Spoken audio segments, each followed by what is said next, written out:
ഖുർആനിന്റെ മാസ്മരിക വചനങ്ങൾ എഴുതി കുടിച്ചപ്പോൾ സംഭവിച്ച എത്രയോ അത്ഭുതങ്ങൾ നാം ഒക്കെ കേട്ടിട്ടുണ്ട്. എത്രയോ സുഖപ്പെടാത്ത രോഗങ്ങൾ ആയാത്തു ഷിഫ എഴുതി കുടിച്ചപ്പോൾ അള്ളാഹുവിൻ്റെ അപാരമായ ഖുദ്റത്ത് കൊണ്ട് അത് മാറിയ അനുഭവങ്ങൾ കിതാബുകളിലും കാണാവുന്നതാണ്. നമ്മളിന്ന് ചർച്ച ചെയ്യുന്നത് നമ്മൾ ഇത്തരം ആയാത്തു ഷിഫ, ആയാത്തു സലാമ, ഇങ്ങനെ സലാമത്തിൻ്റെ ആയത്തുകൾ, ഷിഫായിൻ്റെ ആയത്തുകൾ, ഇങ്ങനെയുള്ള ആയത്തുകളൊക്കെ എഴുതി കുടിക്കാൻ വേണ്ടി പറഞ്ഞപ്പോൾ അതിൽ ചില ആളുകളൊക്കെ എഴുതി കുടിക്കുന്ന സമയത്ത് അത് അദബുകേടാണോ, അങ്ങനെ കുടിക്കാൻ പറ്റുമോ, അതേപോലെ തന്നെ അങ്ങനെ കുടിച്ചതുകൊണ്ട് കാര്യമുണ്ടോ, അങ്ങനെയൊക്കെ ചെയ്യൽ അനുവദനീയമാണോ എന്നൊക്കെ ചോദിക്കാറുണ്ട്. നമ്മൾ പ്രത്യേകം മനസ്സിലാക്കേണ്ടത് അതിനെക്കുറിച്ചൊന്നും കൃത്യമായി പഠിക്കാത്തത് കൊണ്ടാണ് അത്തരം സംശയങ്ങളൊക്കെ വരുന്നത്. വിശുദ്ധ ഖുർആനിൻ്റെ ആയത്തുകൾ എഴുതി കുടിച്ചതിൻ്റെ പേരിൽ, അത് എഴുതിയിട്ട് നമ്മളത് പ്രതിഫലിപ്പിച്ചതിൻ്റെ പേരിൽ, അതുമായി ബന്ധപ്പെട്ടതിൻ്റെ പേരിൽ ഒരിക്കലും സുഖപ്പെടാത്ത രോഗം വരെ ശിഫയായതിൻ്റെ അനുഭവങ്ങൾ നമുക്ക് മനസ്സിലാക്കാവുന്നതാണ്. ഇൻഷാ അല്ലാഹ് നിങ്ങൾ വീഡിയോ കൃത്യമായി കാണുകയാണെങ്കിൽ അതിൻ്റെയൊക്കെ വിവരണങ്ങൾ ഇതിലൂടെ നമ്മൾ പറയുന്നുണ്ട്. നമുക്കറിയാം ഖുർആനിൽ ഒരുപാട് ഷിഫായിൻ്റെ ആയത്തുകളുണ്ട്. വിശുദ്ധ ഖുർആൻ തന്നെ പറയുന്നത് എന്താ? വനുനസ്സിലു മിനൽ ഖുർആനി മാ ഹുവ ശിഫാഉം വറഹ്മത്തുൽ ലിൽ മുഅ്മിനീൻ. വിശുദ്ധ ഖുർആൻ അത് ഷിഫയാണെന്നാണ് വിശുദ്ധ ഖുർആൻ പറയുന്നത്. അപ്പോൾ രോഗഷിഫായിന് വിശുദ്ധ ഖുർആനിൻ്റെ ആയത്തുകൾ നമുക്ക് ഉപയോഗിക്കാവുന്നതാണ്. ഞാൻ ഇന്ന് അതിനെക്കുറിച്ച് സംസാരിക്കുകയാണ്. വിഷയത്തിലേക്ക് പ്രവേശിക്കുന്നതിൻ്റെ മുമ്പ് എല്ലാ ആളുകളോടും ഓർമ്മപ്പെടുത്താനുള്ളത്, പലരും ബുക്ക് ചെയ്യാതെ വരുന്നതുകൊണ്ടാണ് നമ്മൾക്ക് ഇങ്ങനെ ഓർമ്മപ്പെടുത്തേണ്ടി വരുന്നത്. അങ്ങനെ ബുക്ക് ചെയ്യാതെ വന്നിട്ട് അവർക്ക് തിരിച്ചു പോകേണ്ടി വരുന്നുണ്ട്. അപ്പോൾ നമ്മളിവിടെ ഇല്ലാത്ത സമയത്ത് എത്തുന്നു. എല്ലാ ചൊവ്വാഴ്ചകളിലും ഉണ്ട് എന്നല്ല പറഞ്ഞത്, ചൊവ്വാഴ്ചകളിലാണ് നേരിട്ട് വരാനുള്ള ദിവസം. അത് ചില ചൊവ്വാഴ്ചകളിൽ ഉണ്ടാവില്ല. ഉള്ള ചൊവ്വാഴ്ചകളിൽ നമ്മൾ ഇൻസ്റ്റഗ്രാമിലും വാട്സപ്പിലൊക്കെ അപ്ഡേറ്റ് ചെയ്യാറുണ്ട്. ഏകദേശം ഒരു 10-12,000 സ്റ്റാറ്റസ് വ്യൂവും സ്റ്റോറി വ്യൂ ഒക്കെ എല്ലാം കൂടെ കൂടിയിട്ടുണ്ടാകും. അപ്പോൾ ആ സമയത്ത് അതിലൂടെ നിങ്ങൾക്ക് അപ്ഡേഷൻ മനസ്സിലാക്കാൻ പറ്റും. ശനി ഞായർ ദിവസങ്ങളിൽ അപ്ഡേറ്റ് ചെയ്യും.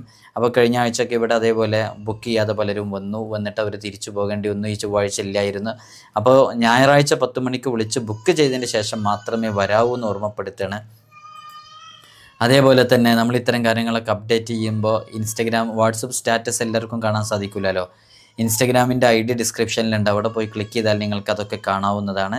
ഇൻഷാ അല്ലാഹ് അല്ലാഹു നമുക്ക് വലിയ റാഹത്തും സന്തോഷമൊക്കെ നൽകട്ടെ. അപ്പോൾ നമ്മുടെ ശാരീരികമായ അസുഖങ്ങൾ, മാനസികമായ ബുദ്ധിമുട്ടുകൾ, നമ്മൾ അനുഭവിച്ചു കൊണ്ടിരിക്കുന്ന പൈശാചിക ഉപദ്രവങ്ങൾ, ഇതിൽ നിന്നൊക്കെ നമുക്ക് വലിയ രക്ഷയാണ് യഥാർത്ഥത്തിൽ വിശുദ്ധ ഖുർആൻ. അതൊരു സർവ്വരോഗ സംഹാരിയാണ് യഥാർത്ഥത്തിൽ വിശുദ്ധ ഖുർആൻ. അത് നമുക്ക് സ്വയം ഓതാവുന്നതാണ് ഇത്തരം ആയത്തുകൾ. അതേപോലെ തന്നെ അത് മറ്റുള്ളവരെ കൊണ്ട് നമുക്ക് മന്ത്രിപ്പിക്കാവുന്നതാണ്. അത് 3, 7, 14 ദിവസങ്ങളിൽ 2 നേരമായിട്ടൊക്കെ ചെയ്യിപ്പിക്കാവുന്നതാണ്. അതിനൊക്കെ എങ്ങനെയാണോ നമ്മളോടുള്ള നിർദ്ദേശം അതേപോലെ തന്നെ കൃത്യമായി ചെയ്താൽ അതിൻ്റെ ഫലം ഉറപ്പാണ്, അത് അനുഭവിക്കാൻ സാധിക്കും. അത് വെള്ളത്തിൽ ഓതിയിട്ട് കുടിക്കാവുന്നതാണ്. അങ്ങനെ നമ്മൾ ഓതിയിട്ട് മറ്റുള്ളവർക്ക് കുടിപ്പിക്കാവുന്നതാണ്. അത് നല്ല ശുദ്ധമായ പിഞ്ഞാണത്തിൽ, പ്ലേറ്റിൽ അത് എഴുതിയിട്ട് ആ എഴുതിയത് മായ്ച്ചു കുടിപ്പിക്കാവുന്നതാണ്. ഇങ്ങനെ ഒരുപാട് ആയാത്തുകളുണ്ട്, ഇത്തരം ആയത്തുകൾ. ഇപ്പോൾ ഗർഭിണികളായ സ്ത്രീകളൊക്കെ അവരുടെ ഈ പ്രഗ്നൻസി ടൈമിൽ പഴയകാലം മുതലേ എഴുതി കുടിക്കുന്നൊരു ശീലമുണ്ട്. ഇതൊക്കെ ചെയ്തവർ ഈ കൂട്ടത്തിലുണ്ടാകും. പഴയകാലം മുതലേ അങ്ങനെ ചെയ്തുകൊണ്ടിരിക്കുന്ന ഒരു പതിവാണത്. അപ്പോൾ അത് അവരുടെ സുഖപ്രസവത്തിനൊക്കെ കാരണമാകും എന്ന ആ ഒരു സന്തോഷത്തോടു കൂടിയാണ് അവരതൊക്കെ ചെയ്യുക. അപ്പോൾ ഇത്തരം വിഷയങ്ങൾക്കൊക്കെ പ്രാമാണികമായിട്ടുള്ള ഗ്രന്ഥങ്ങളുടെ പിൻബലവും ഉണ്ട്. ആധികാരികമായിട്ട് നമുക്ക് പറയാൻ പറ്റും. ഇവിടെ ഇപ്പം അങ്ങനെ ഒരു തെളിവും കാര്യങ്ങളൊക്കെ സമർത്ഥിച്ച് പറയേണ്ട ഒരു വേദി അല്ലാത്തതായതുകൊണ്ടാണ് നമ്മൾ അത്തരം കാര്യങ്ങൾ ഈ വീഡിയോയിൽ ഉൾപ്പെടുത്താത്തത്. വിശുദ്ധ ഖുർആൻ യഥാർത്ഥത്തിൽ വനുനസ്സിലു മിനൽ ഖുർആനി മാ ഹുവ ശിഫാഉം വറഹ്മത്തുൽ ലിൽ മുഅ്മിനീൻ. അത് സത്യവിശ്വാസികൾക്ക് കാരുണ്യവും രോഗശമനവുമായിട്ടാണ് വിശുദ്ധ ഖുർആനിനെ നാം അവതരിപ്പിച്ചിട്ടുള്ളത്. അത് അവതീർണമായിട്ടുള്ളത് അങ്ങനെയാണ്. അപ്പോൾ അത് രോഗശിഫ ആണ്, നമുക്ക് റഹ്മത്താണ് വിശുദ്ധ ഖുർആനിൻ്റെ ആയത്തുകൾ. ലോക പ്രശസ്ത ഖുർആൻ പണ്ഡിതന്മാർ, വ്യാഖ്യാതാക്കൾ, അവരിൽപ്പെട്ട വളരെ പ്രസിദ്ധിയാർജിച്ച മഹാനവറുകളാണ് മഹാനരായ ഇമാം ഫഖ്റുദ്ദീൻ റാസി റഹ്മത്തുള്ളാഹി അലൈഹി. മഹാനവറുകളൊക്കെ അവിടുത്തെ തഫ്സീറിൻ്റെ ഗ്രന്ഥത്തിൽ ഈ ആയത്തിനെ വിശദീകരിച്ച് എഴുതിയെടുത്ത് ഇതിനെക്കുറിച്ച് ധാരാളമായിട്ട് പറഞ്ഞിട്ടുണ്ട്. ഖുർആൻ ശാരീരികവും ആത്മീയവുമായ രോഗങ്ങൾക്ക് ശമനമാണ്. ശാരീരിക രോഗങ്ങൾക്ക് ഏതു രോഗം സുഖപ്പെടാനും വിശുദ്ധ ഖുർആൻ കൊണ്ട് ബറക്കത്തെടുത്ത് ചെയ്താൽ മതി. ഖുർആൻ കൊണ്ട് ബറക്കത്തെടുക്കുമ്പോൾ അത് ശാരീരികമായ രോഗങ്ങൾ സുഖപ്പെടാൻ കാരണമാകുമെന്ന് ഇമാം ഫഖ്റുദ്ദീൻ റാസി റഹ്മത്തുള്ളാഹി അലൈഹി ഈ ആയത്തിനെ വിശദീകരിച്ച് രേഖപ്പെടുത്തി വച്ചിട്ടുണ്ട്. അതേപോലെ തന്നെ ഒരു വളരെ പ്രധാനപ്പെട്ടൊരു മുഫസ്സിറാണ് മഹാനരായ ഇമാം ഖുർത്തുബി റഹ്മത്തുള്ളാഹി അലൈഹി. മഹാനവറുകളും പറയുന്നുണ്ട്, ശാരീരിക രോഗങ്ങൾക്ക് ശമനമാകുന്നത് കൊണ്ട് അതുകൊണ്ട് മന്ത്രിക്കുകയും എഴുതിക്കെട്ടുകയും ചെയ്യാവുന്നതാണ് എന്ന് മഹാനവറുകളും പറയുന്നുണ്ട്. ഇത് മുത്തുനബി സല്ലല്ലാഹു അലൈഹി വസല്ലം തങ്ങളുടെ ജീവിതത്തിലും കഴിഞ്ഞ ദിവസമൊക്കെ നമ്മൾ പറഞ്ഞ ചില ഹദീസുകളുണ്ട്. ഹബീബായ സല്ലല്ലാഹു അലൈഹി വസല്ലം തങ്ങളെ അവിടുത്തെ ഉമിനീര് കലർത്തി മന്ത്രിച്ച അനുഭവം പറയുന്ന ഒരു ഹദീസുണ്ട്. ആ ഹദീസിൻ്റെ വ്യാഖ്യാനത്തിൽ മുഹദ്ദിസീങ്ങൾ രേഖപ്പെടുത്തി വെക്കുന്നുണ്ട്, ഹബീബായ സല്ലല്ലാഹു അലൈഹി വസല്ലം തങ്ങൾ ഉമിനീര് അവിടുത്തെ ചൂണ്ടുവിരലിൽ എടുത്ത് ആ ചൂണ്ടുവിരൽ അവിടുന്ന് ഉമിനീര് കലർന്ന ആ ഒരു വിരല് അത് മണ്ണിൽ ചേർത്തിയിട്ട് അത് മുറിവിൽ നബി സല്ലല്ലാഹു അലൈഹി വസല്ലം തങ്ങളെ അത് സ്പർശിക്കുകയും പുരട്ടുകയും ചെയ്തിരുന്നതൊക്കെ കാണാം. ഈ ഹദീസൊക്കെ വിശദീകരിച്ച് ഫിഖ്ഹിൻ്റെ പണ്ഡിതന്മാരും ഇതിനെക്കുറിച്ച് ചർച്ച ചെയ്തിട്ടുണ്ട്. ഹബീബായ സല്ലല്ലാഹു അലൈഹി വസല്ലം തങ്ങൾ മണ്ണിൽ മന്ത്രിച്ചുകൊണ്ട് അത് ഉമിനീരിൽ കലർത്തിയിട്ട് അത് പുരട്ടിയിരുന്നു. അങ്ങനെ സർവ്വ രോഗങ്ങൾക്കും വേദനകൾക്കും മന്ത്രിക്കാമെന്ന് ഇതിൽ നിന്ന് നമുക്ക് മനസ്സിലാക്കാൻ പറ്റുമെന്നൊക്കെ ഫത്ഹുൽ ബാരി ഉൾപ്പെടെയുള്ള ഗ്രന്ഥങ്ങളിലൊക്കെ നമുക്ക് കാണാവുന്നതാണ്. അപ്പോൾ വിശുദ്ധ ഖുർആനിൻ്റെ ആയത്തുകളെ കൊണ്ട് നമ്മൾ നമ്മുടെ ഓരോ വിഷയങ്ങൾക്കും പരിഹാരമായിട്ട് പ്രയോഗിക്കുക നമ്മളൊക്കെ ചെയ്യുന്നതാ. നമ്മളൊക്കെ നമ്മുടെ വ്യക്തി ജീവിതത്തിലും അത്തരം കാര്യങ്ങളൊക്കെ ചെയ്യുന്നതാ. നമ്മൾ ഡോക്ടറെ കാണിക്കുന്നു, ഡോക്ടറെ കാണിക്കലോടുകൂടെ മെഡിസിൻ കഴിക്കലോടുകൂടെ അതിലൊക്കെ ഷിഫയാണ് നമുക്ക് ലഭിക്കേണ്ടത്. അപ്പോൾ അതിൽ പെട്ടെന്ന് ഷിഫ ലഭിക്കാനൊക്കെ കാരണമാകും ഇത്. നമ്മളിപ്പോൾ എത്ര ഡോക്ടറെ കാണിച്ചാലും മാറാത്ത കണ്ടെത്താത്ത എത്രയോ രോഗങ്ങളില്ലേ, പേടിക്കേണ്ട ആവശ്യമില്ല. നമ്മൾ അള്ളാഹിനോട് നന്നായിട്ട് ദുആ ചെയ്യുക, ഇതേപോലെയുള്ള ബറക്കത്ത് നമ്മൾ എടുക്കുക. ഞാനൊരു ചെറിയ സംഭവം പറയുന്നുണ്ട്. ഇങ്ങനെ ബറക്കത്തെടുത്ത് രോഗം മാറിയ എത്രയോ അനുഭവങ്ങളുണ്ട്. വളരെ മഹത്വമുള്ള ഏറ്റവും ഫലം ലഭിക്കുന്നത് ഖുർആനിൻ്റെ ആയത്തുകളെ കൊണ്ട് നമ്മൾ ചെയ്യുന്ന അമലുകളാണ്. കുറേ സ്ഥലങ്ങളിൽ വലിയ ക്യാഷൊക്കെ ചിലവഴിച്ച് ലക്ഷങ്ങൾ കൊടുത്ത് പലരും പല ആത്മീയമായ ചികിത്സാരികളുടെ അടുക്കലും പോയിട്ട് ചൂഷണങ്ങൾക്കൊക്കെ വിധേയമായ എത്രയോ ആളുകളുണ്ട്. നമ്മുടെ അടുക്കൽ അത്തരം ആളുകളൊക്കെ പലപ്പോഴും ഇവിടെ വരാറുണ്ട്. ഉസ്താദേ, ഇത്ര ലക്ഷം രൂപ വാങ്ങിച്ചു എന്നിട്ടൊന്നും പരിഹരിക്കപ്പെട്ടിട്ടില്ല എന്ന് പറഞ്ഞിട്ട്.